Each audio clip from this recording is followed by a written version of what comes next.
What if access to mobility wasn't confusing, intimidating, or overpriced, but built around dignity, choice, and real human needs? Welcome to In It for the Honey. I'm Sarah Munoz, and this is the podcast for entrepreneurs who build for more than the money, for entrepreneurs who build for impact, empowerment, and meaningful systems change. Today, I'm joined by Ali Zaidan, co founder and CEO of Drivisa, a platform rethinking how people learn to drive by putting autonomy and transparency back into the hands of both students and instructors. For many people, newcomers, young adults, career changers, or anyone seeking independence, driving is more than a skill. It's a gateway to opportunity, confidence, and participation in everyday life. But the traditional system here in Canada can be expensive, rigid, and difficult to navigate. Ali is building a model that challenges that reality.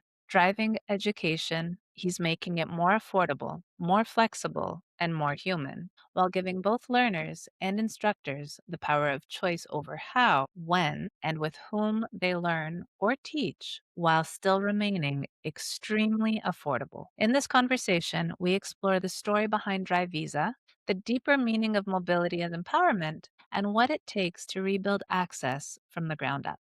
So let's get into it. Thank you, Ali, for joining us today. You're very welcome. I'm more than happy to be in the honey. I hope I am. You are in the honey, because as we were talking just before we started, one of the things that motivates you about what you're building with Drive Visa is not the money, It's also right? the fun of it. It's the impact. It's seeing your numbers growing, taking more market share. It's getting more students, getting more clients, seeing the reviews. I've always said it that the most two things that make me smile, and a lot of people told me, like, I'll give you the comment afterwards, where a text from my mom, who has been sick for almost a year now, she's doing better, and my Stripe notification of a new client signing. Some people told me, "What about a text from your wife?" I'm like, "My wife lives here. It's fine. She's, she's around." Yeah, it's a shot of dopamine, honestly, that goes through my nerve system, and I'm like, "Okay, that's another success." Amazing. So tell us a little bit, for those that aren't familiar with Drive Visa, what problem is Drive Visa solving? Drivisa simply streamlines the process of driving education and of people who want to get their driver's license faster, cheaper, and better through its online platform. We don't have a lot of offices. We have one small office. We operate in more than 10 cities, and we have more than 25 certified instructors by the Ministry of Transportation that you could have access to them, their schedules, and you can book them through your fingertips. You can browse through them, see the languages they speak, the vehicle they drive. You can check their reviews, and you can see their availability. And you can request a time if you don't see it available. Just like this, without having to call someone, without having to be assigned to someone, without having to pay thousands of dollars for you to be able to do that. That's mainly it. So let's talk about the geography. So for listeners who might not be where we are, Yes. let's give it some context because that's what makes Drive Visa interesting. So right now, Ali and I are located in Canada in two different provinces, but all Canadians and those that might be familiar with Canada know that we're extremely regulated. We have lots of paperwork, lots of rules, Yeah. all for the greater good, but it's still difficult to navigate. Isn't that right? Yeah. So I am in Ontario and you are in Quebec. Actually, we're not very far from each other because I'm in Kingston and you're Oh, in that's right. Montreal, which is one of my favorite cities in the world, by the way. Yes, we mainly operate in Eastern Ontario. So anywhere from Kingston to the 401, for those who don't know what's the 401, it's the longest highway in Canada. And we go all the way north to Ottawa, to the borders of Quebec. And then we started expanding in Western Ontario in a city called London, not London, London, London, Ontario. And we just launched in the beginning of this year in Sudbury. Yeah, the process is filled with a lot of paperwork, but it's not required to. So people are used to paperwork for it, but the ministry doesn't come and tell them, give me the paperwork. It tells them, show me proof. And this proof can be digital. And this is something that we found out, we explored, we adopted, and we are scaling currently. Yeah. So, How did you find that out? How did you find out that the Ministry of Transportation in Ontario doesn't require so much paperwork so for driving the Ministry education? of Transportation in Ontario Mm. requires proof that a specific student finalized a specific course for them to be able to issue from a certified school for them to be able to issue them a certificate of experience. Now, traditionally, the entire process used to happen with people coming into a class, sitting behind a desk and, signing in or just signing papers to prove it. Development happened in around 2014 and started actually in France by a company called Ornicar. Ornicar tried to move this entire process to an online process where people could sit down and validate all the information, sit down for their courses. This was slowly adopted in many other countries, including Canada. So many new curriculums were developed online for you to take the entire theory part online. And what paper are you going to be signing if you're sitting online at home? So there were specific online ways. You know it from DocuSign. You know it from, when you can't skip like YouTube knows how to do it without you, like you can't skip, so they know you watched it. And it's the same technology. This technology was adopted to the online part. So we went ahead and replicated what was done online to the offline part, which is the with the instructors, with the in-car part. So now every time actually right before this this recording, one of our instructors called and they were talking about this. So every time one of our instructors get to a location, we have geolocation metric that validate that this person met this student at this specific place, and then both of them have to validate that the class has started, and it validates their geolocation. And then within the class, the instructor has to, by the end of the class, they have to validate what specific skills they worked on, what specific points they covered. And then at the end of the class, both the instructor and the student have to sign it. Eventually, this report has to be moved from, like other schools do it, from a paper to an online form that could be filled in. So we're like, why do we have to put in the paper if we're going to submit it online end of day? And this is how we, took advantage of this and created our own operations to be fully online. How did you figure this out, Ali? Because you have a different background. So if we were to ever look you up on LinkedIn, and I encourage everyone who's listening to look up Ali on LinkedIn, he's got an interesting background where he's worked for Nestle from the bottom up. You said you worked for P&G. Before Is that, that yeah. right? Before that. And so he left the corporate world, though he was in other countries while he was working in them, and discovered this niche here in Canada.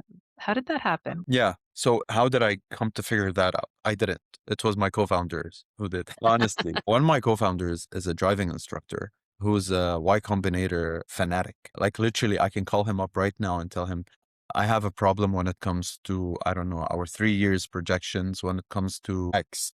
Which episode should I watch? Where should I? And he would tell me, go and watch this episode on this one. Don't watch. Like I remember we had like financial thing and he told me, go and watch this. The girl is British. Don't watch her videos before she was pregnant. After she was pregnant, she had more experience in this and that. Go to minute 30. And he was the one who was very curious because he used to work for another driving school when he first came in. He first came in as a refugee, actually, and he didn't even speak English Oh, when wow. he came to Canada. But he was done with the paper, and he was working for part-time for Uber after his driving classes. And he's like, why don't we just develop this entire system to be so seamless and so easy? And he's the one who discovered it. Now, why am I here? I had, for me to be very honest, my corporate experience was not as bad as other people's corporate experience. The environment I was in was very good. It was not very political. It didn't have a lot of this corporate heavy stuff or this corporate fakeness. I'm still very, very good friends with all my friends that were with me in that journey. They were amazing. They were strong. We didn't have a lot of politics. We could say what we thought about, of course, to a certain limit. I mean, end of day, it's a corporate. And I was working hard, I was delivering, I was very sales focused. And again, I love the thrill of sales. So I was well compensated, I was well treated, to say the least. But in the same time, you know, you can do just so much in a corporate. You have a lot of SOPs, and that was my problem. For those that don't know, what's an SOP? Yeah, it's a standard of process, or I don't know, a lot of people have different, but a certain way to do things. I revolutionized a lot of things that we used to do, honestly. I was lucky enough to have mentors that backed me up and took a gamble on me back then. They didn't know me much for me to work on those. And thankfully, a lot of the things that are taking place now with the team that handles what I used to do, they don't take it for granted. But in the same time, they know that this was done through our work. So we did a lot of uh, streamlining of a lot of reports that the sales team need on a daily basis. And again, it was taking from, and I took some of those ideas from my days in PNG of how things were done and how to add this to the entire process. But in the same time, when I came to Canada to do my master's in Queens, which is located in Kingston, this is why I'm in Kingston, I needed to get my driver's license, my Ontario driver's license. And the process looked so ambiguous and like blurry. I kept looking online. I was still a little, what's the word, spoiled from my life in the UAE. So I was like, there must be something online that I could do where I could book. And I found out one. And then I found out an app, downloaded it, paid, booked, took my first class. I always say that my lifetime value with the business as a customer was the least. Like the business didn't make much money off of me. I took one class and then I took the vehicle for the exam and I passed. And then I became friends with my driving instructor, which I picked. Funny enough, he's the co-founder of the business. He is still in the business. And we became friends. We started going out. He started telling me more about it. The School of Business actually really helped me. I used Drivisa as a case for every single class I had. So I had the entire cohort working on me. 82 other minds jumped on board. That's Yeah. amazing. That's so clever. One thing led to another. Then my professors were like, you know what? I like this. Let me use you in some other class and some other class. And now I think 2024 or 2025, an entire cohort of graduate programs, all of them had to do studies about us.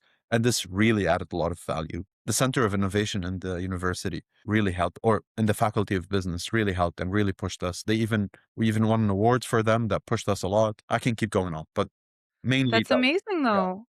though. You're the first business that I've seen that essentially penetrated the education system. You added value 2 ways. You put value in and you got value out by being a case study for an entire, like you said, an entire cohort of future entrepreneurs. Yeah, not only that, even the MBAs, the EMBAs, the Masters in Analytics, almost everyone else worked on that. So I got a lot of insights and a lot of those solid nuggets in terms of insights from across. What did your co-founder say about all of this?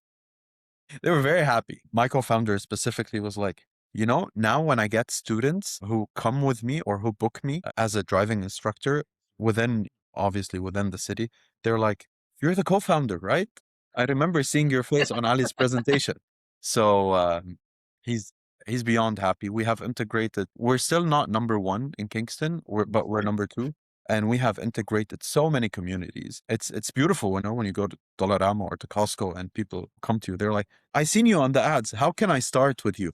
And I'm like, oh my God, we need to work on telling people how to start easier.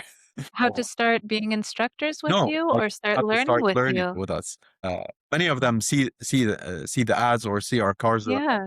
and you know they don't do the research. They're like, I just want to start. I heard you guys are the best in town. Of course, hats off for all the other driving schools in town, but they're not us. Fair enough. Yeah. Competition is always good, as we were saying. Mhm.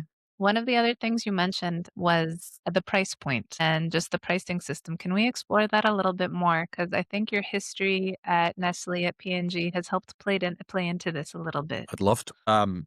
And this is a point that I'd love to keep talking about it. Driving education, for example, in Quebec, it's even more expensive than Ontario. But in Ontario, it's over. I don't know if overpriced. It can be overpriced in a lot of places, but mainly it's expensive. And it is expensive for many reasons. But the main reason is the business model that everyone adopts. Unfortunately, some of the apps that popped up right after we started growing worked a lot. And I totally understand and I respect what they did. Worked a lot on the branding and kept their prices mediocre or a little higher than average because they were, you know, they're delivering more value and they are. So are we.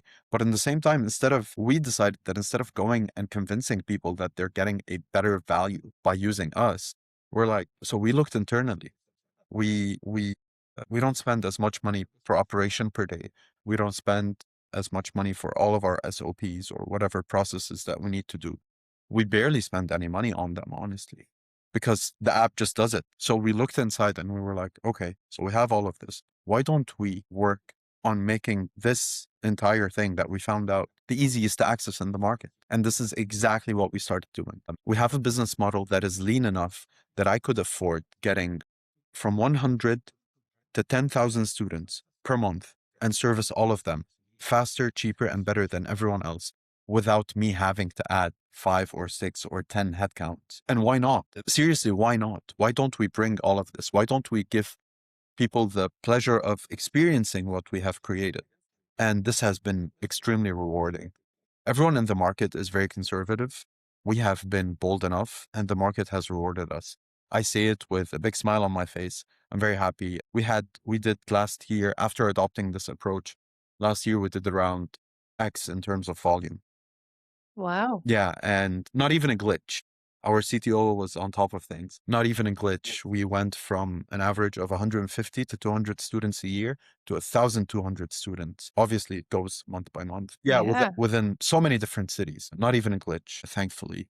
Our instructors are weekly on time. Our students don't have a problem. We use an e-gate that is very reliable for all of our payments. So that was the reason. So if I can keep growing and I can keep delivering it and I can go and scale without having to spend thousands of dollars on marketing, why should I? If I can do all of that while keeping everything so affordable, the barrier to entry is so easy. I'm sorry, is so big elsewhere. Meanwhile, with us, it's way more affordable, way more.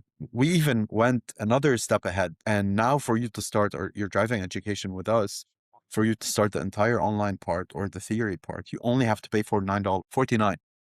That's Wow. that's a decent dinner, right? That's a decent dinner with a couple of drinks. Let's Yeah. compare with what the so you mentioned the current business model, and then you've named a price, but let's talk about where things are at for the majority or the average in this industry so people know where you're located, like Yeah, where you find yourself in this price point. Yeah, marketplace. so on average, it depends from city to city, but on average, the driving education program is in between 800 and it goes all the way up to $4,000. If And what do they get when they pay for this? Like, they what is get, the end yeah, goal? yeah, the end goal is for them to learn how to drive based on the Ministry of Transportation's curriculum and standards. And if they pass the entire program, they get a certification from the ministry that says, yes, those folks have done it correctly, they have taken enough hours, and they're good to start driving. It comes in a Per- certificate, actually. It's called the Certificate of History. People can pick it up from Service Ontario. And for us, like now, our price is $494. Total. So instead of Total, being in the everything. 800 to $4,000 range, you're 495. We're 494. We Oh, are not 490. only 494, we have a lot of folks might have questions regarding the instructors that we have. We contract instructors. They're the same instructors that work with other driving schools. They're not coming, we're not like graduating new instructors. They're vetted by the Ministry of Transportation. Everything is, kosher, or everything is halal all the way in, approved. And why not? Like, why should you? We are trying to disrupt the market. We have already started doing that. But in the same time, we added cherry on top of making it extremely accessible. Like easy, not just accessible, but easy. I guarantee you, I guarantee you, no one is having the experience of our students. No one. Students can pull up their phone, book a class tomorrow. They can change instructors. They can change the timing. They can reschedule. They can cancel. They have a full year to take advantage of those credits that they purchased. Meanwhile, everywhere else, they have to phone call someone and they have to align. And, we get a lot of students that call us and they're like, but my exam is booked on this time and I need a class on that day in the afternoon if possible. I'm like, just download the app and you'll be able to regulate and to schedule whatever you want whenever you want. So it's very self-service. Easy, straightforward. And at the same time, we're giving also the power of choice not only for our clients or students, but also for our instructors. Let's say you want to take a Saturday off. Let's say you want to start, for example, the instructor that just called me, he starts his day at 6:30 a.m. Some students don't have a problem doing that. Just a question, are you comfortable with asking a service provider if they're free at 6:30? No, But the no. fact that he posted that he's available, some days he starts this early, especially in summer days. Not Not in the winter when Yeah, it's dark yeah, until 9 AM in Canada. yeah. He gets booked a lot of times. Some people, they'll be like, okay, instead of going to the gym in the morning, I'm gonna wake up, get ready, I'm gonna finish my driving education, or I'm gonna start That's taking classes. This really gives you the flexibility. flexibility and being able to showcase yourself. What if you invested so many years in this versus someone who's who just came to the industry as an instructor. You know, our reviews and the lessons you Yeah.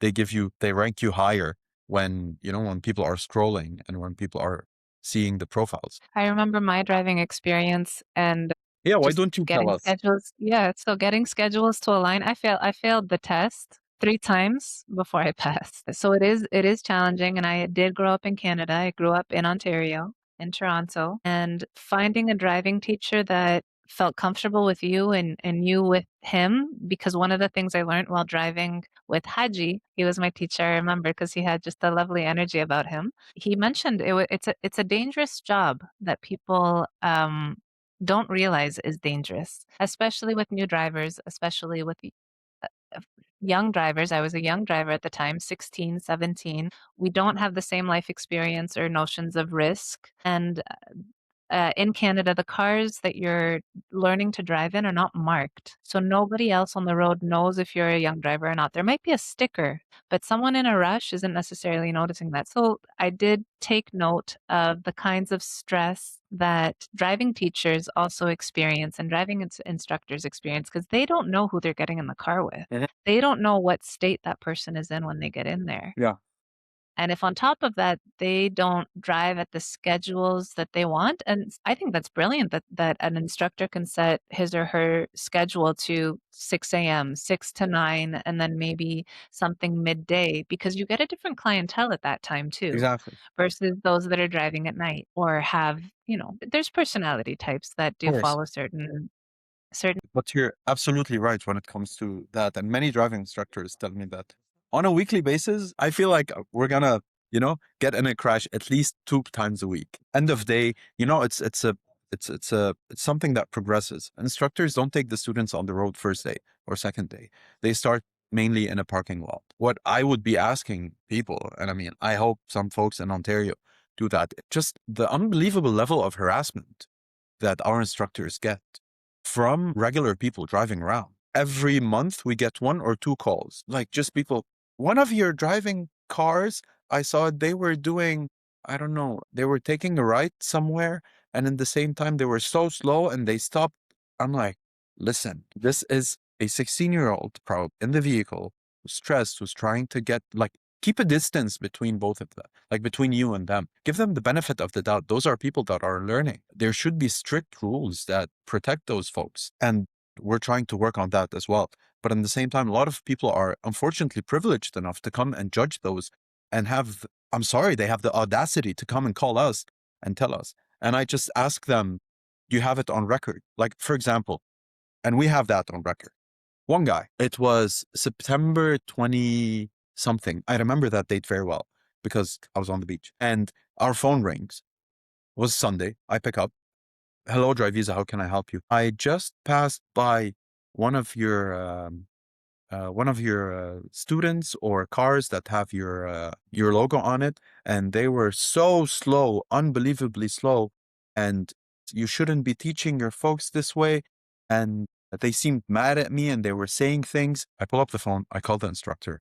I check the dashboard. I see who's there on what time, and I call the instructor and I tell them 1, 2, 3, and they tell me this guy was going at 100 and he was trying on a 60. He was going 100 on a 60 and we have it on a dash cam. The guy had the audacity to call us the second day. And I told him, sir, yes, we would be more than happy if you can go to the police and record it because we have a dash cam recording of you going 100 on a 60 and harassing our vehicle and our student. Suddenly, you know, like What did he they, say? no, he vanished. He hung up, of course. So like taking, and again, I don't experience this every day because I'm not in those vehicles because I'm not an instructor, but at the same time, like give those folks a chance, you know, they're not breaking the law or anything. They're trying to learn. And again, the cities have specific places that our instructors or all instructors can teach in. So there are specific roads where the bus goes or where they are considered vital for the city where we can't even go.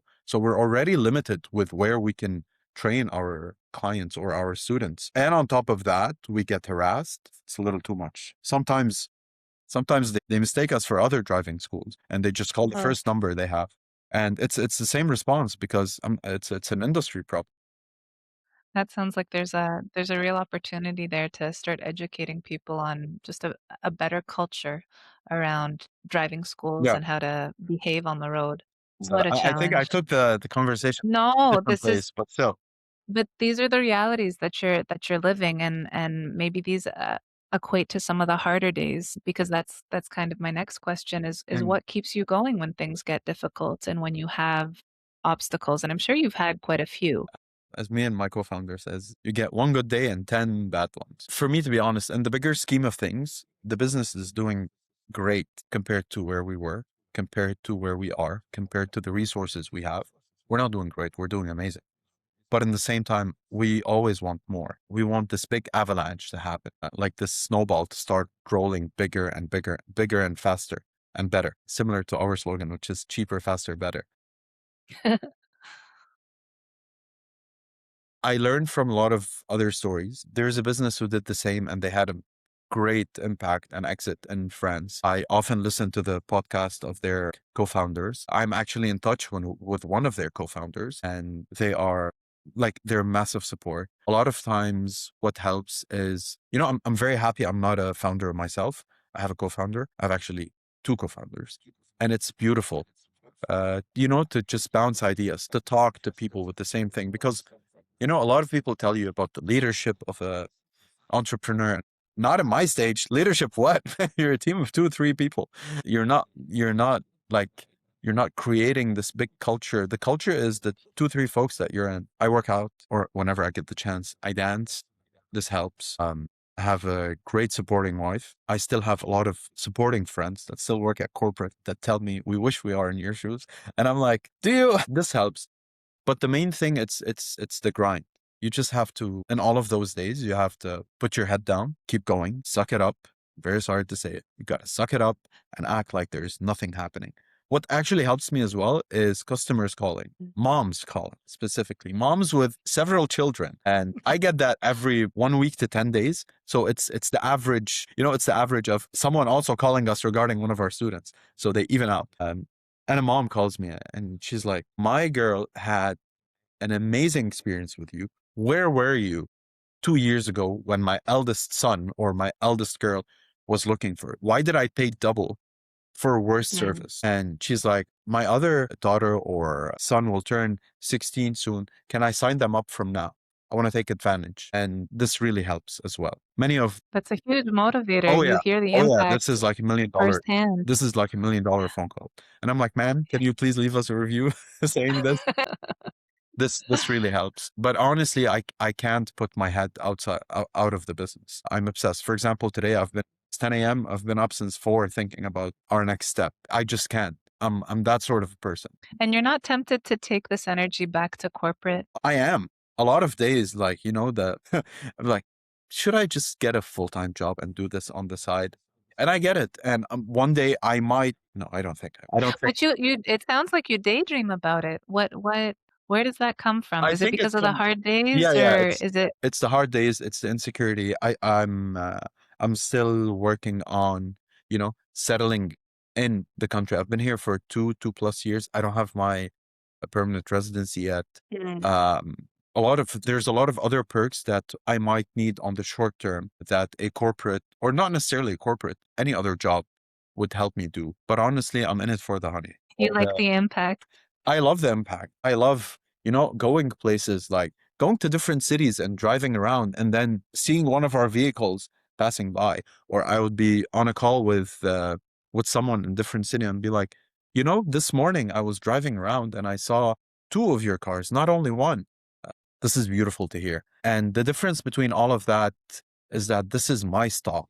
I've been fortunate enough to be the face of the business. Like most of the success, obviously, within the society will come back to my face. And this is worth a lot. Meanwhile, when you're in a corporate place, you might be getting a lot of success, but it's within the community that you are in that is sitting in offices. Meanwhile, now it's with the people. And this is what's It's in the positive. places that you're living. Yes, It's in the exactly. city of Kingston where you're building a Exactly. life. Kingston, Ottawa, London now, and Sudbury, and all the cities around it. Like we cover most of the small cities around it. It's beautiful. Yeah, you can't have that kind of impact working in a corporate role. Not in my experience, at least. Yeah. Yeah, definitely. I did want to talk about, so we covered your origin story, and I love that. How did you know, or how did you take that leap and decide to jump in with your co-founder? I was still a student. I was still starting my master's, and I wanted something more engaging. I wanted something that could, put me back in those big Excel sheets and big timelines where I have to work on things. Like a bigger project, not a school project, not a class project that ends at the end of the month. And well, this is one. Number two, I have to give it away. My co-founders both. But it all started with Faris, my first, the original founder, was the fact that the element of trust and the element of vetting my business knowledge, and then how all of that translated. Where he was clear after a couple of months, he sat down with me and he's like, "Listen, I'd like you to discuss whatever you want with me, but I'd like you all also to know that I give you a green light. Even if you did something I don't agree about or agree on ahead of time before discussing, I understand like the need for speed when it comes to us being in the market." That gave me a massive, massive push to start considering this as my business and later on my baby. A lot of folks say, "Oh no, this can't be your baby." I don't know. In my case, this is my baby, whether I like it or not. I can't take my emotions out of it. This is why going back to, taking corporate role. I'm like, but this is something I've been working on, and this is something I'm seeing growing. As I tell the guys, I already in my dreams, I bought a yacht in Monaco. So like I see this. So this is gonna work. Yeah, this is working and this is going to work. And one day after another, we're removing another hurdle in our way, and a faster way, a more Mm. efficient way. It used to cost us $120 to get a customer. We dropped it to 55 last year. Now we're in the process of dropping it. We have a goal of dropping it to $20 by the end of the year with a lifetime value of 1,500, 34 to 40% profit rate. It's a good model. It Yeah, is. and it's scalable. This is what's great about it. So I think the trust element, the fact that they are as bold, they're not conservative in terms of wanting to take over the market, in terms of going bold in the market. And I love this attitude. It's a very American, non-European attitude. I understand that, but it's beautiful to implement in the market. I must ask, because you did say that one of your co-founders is a big Y Combinator Yes. fan. Yes. And for those that are familiar with Y Combinator, you know that some of their recommendations when it comes to finding a co-founder is finding someone that you have a number of affinities with: age, culture, background, education. And if you don't, then there has to be an element of trust.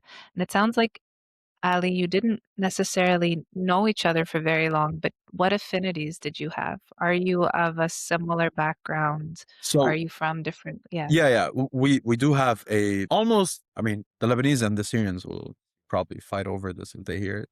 But I consider that we have sort of the same background. He's Syrian, I'm Lebanese. Our other co-founder is also Syrian. But in terms of education, no. Faris has been a driving instructor most of his life for over 20 years. But not it wasn't a choice for him. He didn't have the opportunity to do something else or to be able to do something else. Meanwhile, I've been blessed with like I think 4 or 5 scholarships till till today for me to be able to be where I am. So the background, yes. The language, yes. Academics, obviously, no. The career, obviously. I think what we also like overlap a lot on is growth, like the business growth, the dreams. We don't want to be happy in, I don't know, in 2 or 3 years and make a couple of $1 million and sit down and enjoy. Yeah, we might do that for a couple of weeks, but I'm like, we're on the go. We want to keep growing. We want to find a new project to work on. We want to grow the business. And this is something, and this is where we beat, unfortunately, most other driving schools, because we are a licensed driving school that is working with a business mindset. We're business people. Mm.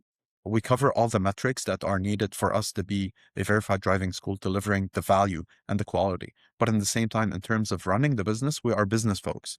We care about our numbers. We care about the profit margins. We care about our instructors. We care about our customers' satisfaction. All of those are extremely important. Meanwhile, everyone else is running it as driving A instructor. school, Exactly. like that it's a necessity. People have to come in through their doors. Exactly. While as you're looking to acquire customers and lifelong Yeah, customers. and they rely back a lot on their legacy. What's the legacy that I can rely on? My 7 years in Nestle becoming a national key account manager. I mean that was great. I mean my portfolio was over $200 million a year, but no one knows about this here. Your average your average student or parent of a student, they don't know any of that. So we have to Mm. create one quickly and in a very good way with almost no glitch. And this is what put us differently. And he was very clear. He's like, we don't want to grow. We want to take over. You want market domination. Yeah, Do you think you'll expand to other provinces? definitely. So we work with another partner of ours who is works on curriculums and on finalizing them. And they are thankfully as bold and as aggressive. They have around 30% market share when it comes to most of the curriculums in the province. And they have finalized a plan to grow to 4 provinces that have very similar curriculums. Their product is done. And we are in a conversation where we are planning to join forces for us to be able to provide an end-to-end solution for other ministries and for us to be able to be there. So we will have some sort of a dual growth. So it will be growth as a driving school and growth as a technology, which is something that we always thought of, but the opportunity presented itself. We've also been approached by the biggest association for automotives in the country. Maybe it wasn't time for a deal back then. It was last summer, but probably in the next year or so, the conversation is going to open again, paralleling our growth. We see growth to other provinces, not only other provinces, other countries as well. Our application is very agnostic when it comes to location and geography. It's very much based on however the instructor wants it to be happening and how much the client wants it to be happening. So, for example, if we go to Quebec tomorrow, we just take the regulations of Quebec and embed them in the class because 90% of teaching how to drive are the same. The booking system is the same. Your location is the same. Your profile is the same. The payment is the same. We actually also are thinking of going and doing it for the trucks and for the motorbikes and what have you. Wow. Yeah, it's easy. That's what's beautiful around what we have built is that it's very agnostic when it comes to scalability within different industries. Technology is done, the entire business model is done, and it's built around solid technologies like QuickBooks and Stripe for now, where you just, we can white label this. So not only expanding our business as a driving school, but also expanding the work of our technology, which is thankfully very It easy. sounds like it sounds like you could whitelist it, Yeah, I mean, your yes, technology, your app, and the format, and have it adapted to other regulated industries, exactly. not just necessarily driving. Yes, So you're gonna have multiple income streams. we might, we might. But what I can ensure to you is that we are and will be, we are a success now and will be greater success later. But how, what, and when, and this is something I completely disagree with a lot of people on. This is controversial. You shouldn't spend days and weeks and months and years strategize. Implement. Everyone else have ideas. Start implementing with how do you think we got to be introduced to all of those other folks? It's because of the volume we got. It's because of how many students we got. It's because people noticed that our numbers are getting higher. People noticed something was different and they kept pulling the thread and they realized it went back to us. I think that's the advice for those that are listening. That's the advice for any founder or any entrepreneur looking to build something of impact. You're saying get out of just the ideas and get into execution. Yeah, just, I mean, listen, a year ago, I was walking downtown Ottawa and downtown Kingston with a sandwich board, asking people for just questions, igniting conversations. People still remember me doing that. And a lot of folks come in and they say, well, you're the CEO, you're not supposed to be doing that. Well, we're a team of 2 or 3 people. Who's supposed to do that? Who's supposed to grab attention? Be humble, be grounded. So what if you're CEO? I mean, I have a suit, great. Tomorrow I'll be in a sandwich board. I'm speaking English now. Later on, if a customer comes in speaking French, I'll speak French to them. I'll speak Spanish to them. No problem. I'll speak Arabic to them. Whatever it is. My wife is Ukrainian. I learned the basic Ukrainian words that I need with our clients. There's nothing wrong about this. This is end of day. This is my bread and butter. And I'm not willing and I'm not afraid to do anything, as long as it's legal, to take it from where it is to becoming number one. I don't want to be one of the top five. I don't want, no, no. I did not leave a good corporate job with no toxicity or almost no toxicity whatsoever for me to be a mediocre business. I'm sorry. I love that. I love that. We'll get into our last question, which is how should listeners engage with you or Drive Visa? So who are your ideal clients? Maybe are you looking for any further investors? If somebody wants to reach out to you directly, is that something you're open to? Yeah. What's the best way to engage? We're always open for any sort of opportunity because you never know. Of course, we have preferences when it comes to investors. We want people within the automotive business because we see a lot of ways for us to to expand our business model to add all of those other factors. Because for now, what's the first thing that happens after a student, like the first phone call we get after a student graduates, gets their license, their final license. They knock. What's up? We need to buy a car. Who do you recommend? This is Wow. the easiest way a car dealership can drop down their CAC, their customer acquisition cost. The easiest way is by investing with us. We have thousands of students that go through our process every single year. That could be at least coming in. That's it. And then they call us, or should I go for insurance? It's very, this is why this is our preference. Now, of course, if we get investors who are bold enough, then this beats market validation. Investors who want us to be bolder, who have bolder ideas for us to grow bigger. This for us is also a priority. People who want to reach out, they can obviously LinkedIn. If they can add me or they can follow me, adding me is better. But what's more important to me is please follow us on Instagram and on Facebook. We make funny videos. We make educational videos and we're on some podcasts here and there. For every parent that hears me, whether they are in Ontario and the areas that we cover or not, contact us. We'll come to you. Tell us what city you're in. We'll come. If you're willing to sign up your kid, you will be the best alternative you might be doing. And we're already planning to go bigger in the GTA area to actually start, dipping in that pool. But mainly, yes, just contact us. I believe you. I can send you the link. I will Yeah, include all of the but links. please follow us. If you're someone who went through this experience with us and had a bad experience, call us. We'll compensate you. We'll refund you. If you had a great experience, then leave us a Google review in case you forgot. Amazing. Thank you so much, Ali. Of Thank course. you for the work that you're doing. Thank you for the tech that you're building. Thank you for the disruption. Thank you for the innovation. And so, for listeners who do want to learn more about Ali, Drive Visa, you'll find the links in the show notes below. I'll be including all of their social media links. Do as Ali says, follow. It takes nothing. So, if this episode resonated with you, please share it with someone who believes in a business that can be impactful like Ali. And if you're building something with purpose, tell us about it in the comments, reach out to us, or even reach out to Ali. If you need advice, if you need mentorship, I'm sure he'll be happy to More than share. happy. I'm already a mentor with many agencies and organizations, and I'd be more than happy to do that. That's Yeah. fantastic. End of day, a lot of folks are first time entrepreneurs. Well, listen, you didn't choose it. It happened. Go ahead with it. There's no shame in it. You don't need a lot. You just need to make your customer happy and everything will follow through. Sales, sales, sales. Thank you, Ali. Okay. So we're going to wrap up. I'm Sarah Munoz, and this is In It for the Honey. Keep building for the honey, and the rest always follows. Amen. Thanks so much, Ali.